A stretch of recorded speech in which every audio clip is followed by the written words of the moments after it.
ஆண்டவரே, எனக்கு அறியாததையும் எட்டாததையும் ஆரம்பத்தில் என்ன பண்ணிட்டேன், வீண் வார்த்தைகளை பேசிட்டேன். அதனால தான் இந்த இழப்பு, இந்த நஷ்டம், என் பிள்ளைங்கெல்லாம் போனது காரணம் நீங்க காரணம் இல்லை, நான் தான் அப்படின்னு சொல்லிட்டு அவன் வாயை பொத்தி கொள்ளும் பொழுது அவன் முடிவு எப்படி இருக்குது, இழந்ததை காட்டிலும் இரட்டிப்பான ஆசீர்வாதங்களை பெறுகிறான். அதுபோல பாருங்க, யாக்கோபு செய்த எத்தனை வேலையை காட்டிலும் கவனிங்க, தேவனை சந்தித்த பிறகு அது எவ்வளவு பெரிய தவறு, எவ்வளவு பெரிய ஒரு முட்டாளுதானா, எவ்வளவு பெரிய ஏமாத்த பேரொழி என்பதை அவன் உணர்ந்து, இப்படியெல்லாம் நம்ம ஏமாத்தி பண்ணி ஆசீர்வாதம் என்கிறத சுதந்திரிச்சு பழகிறது, இது ஒரு தேவ திட்டமே கிடையாது அப்படின்றத தெரிஞ்சு உணர்ந்து, அப்புறமா பாருங்க, சாகர வயசுல அவன் எப்படி, கவனிங்க, என் முப்பாட்டனாகி ஆபிரகாமை எப்படி ஆசீர்வதிச்சார், என் தாத்தாவை எப்படி பஞ்சத்திலிருந்து காப்பாத்தினார், எப்படி எதிரிகள் மத்தியிலிருந்து ஜெயம் எடுக்க வச்சாரு அப்படிங்கிறதெல்லாம் அவன் உணர்ந்து தெரிஞ்சு சாக போறதுக்கு முன்னாடி சொல்றாரு,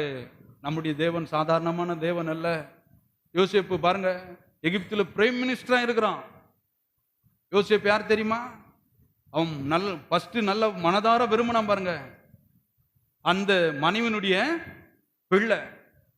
அவன் மனைவி பேர் என்ன தெரியுமா? அவன் விரும்பின மனைவி பேரு ராகேல். என்ன பேரு? இந்த யோசேப்பை தான் பாருங்க, இவங்க எல்லாம் சேர்ந்து காட்டில் மிருகம் அடிச்சு கொண்டுச்சு, ஆள் இல்லை, முடிஞ்சு இதோ ஒரு சட்டை தான் காமிச்சாங்க பாருங்க. இவனை கண்டு கலங்கி பாருங்க, உன் பிள்ளைய கூட்டு அப்படின்னு சொல்லி பண்றாரு. சாகும் பொழுது கூட ஒரு மனிதனுடைய ஆரம்பம் எப்படி இருக்குதுன்றது பெரிய விஷயம் இல்லை, அவனுடைய முடிவு என்ன.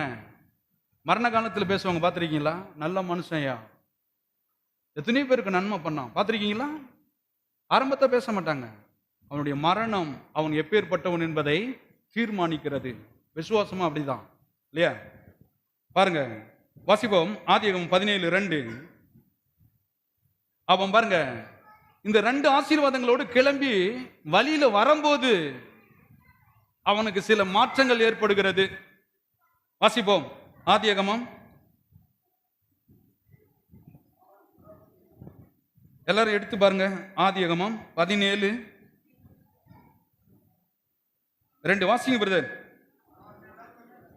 நான் உனக்கும் எனக்கும் நடுவாக என் உடன்படிக்கையை ஏற்படுத்தி உன்னை மிகவும் திரளாய் பெருக பண்ணுவேன் என்றார். கவனிங்க, இந்த வாக்குத்தத்தத்தை யார் கொடுத்தாரு? யார் கொடுத்தாரு? ஆபிரகாம் கொடுத்தாரு இல்லையா? இந்த பஞ்சத்தில் அவன் பெருக முடியாத ஒரு சூழ்நிலையில தேவன் எப்படி ஆசீர்வதித்தாரு, அவனை பெருக பண்ணாரு, அவனை உயர வைத்தாரு அப்படிங்கிறதவ ஈசாக்குக்கும் நினைப்பூட்டினாரு இல்லையா? அவனும் பாருங்க, அழைச்ச நேரத்தில் பஞ்சம் உண்டாயிடுச்சு. இந்த பஞ்சத்தில் விதை விதைத்து 100 மடங்கு என்ன பண்றான், அறுவடை பண்றான். அவனை எப்படி ஆசீர்வதிச்சாரு தேவன், எப்படி அவனை சந்தித்து இதெல்லாம் பண்ணாருன்றதவ இப்ப ஈசாக்கினுடைய மகன் யாக்கோபு அவனையும் சொல்றாரு. என்ன சொல்லி, உங்க தாத்தாவுக்கு கொடுத்தேன் இல்லையா வாக்குத்தத்தம், அதவ உங்க அப்பா ஈசாக்குக்கும் கொடுத்தேன்.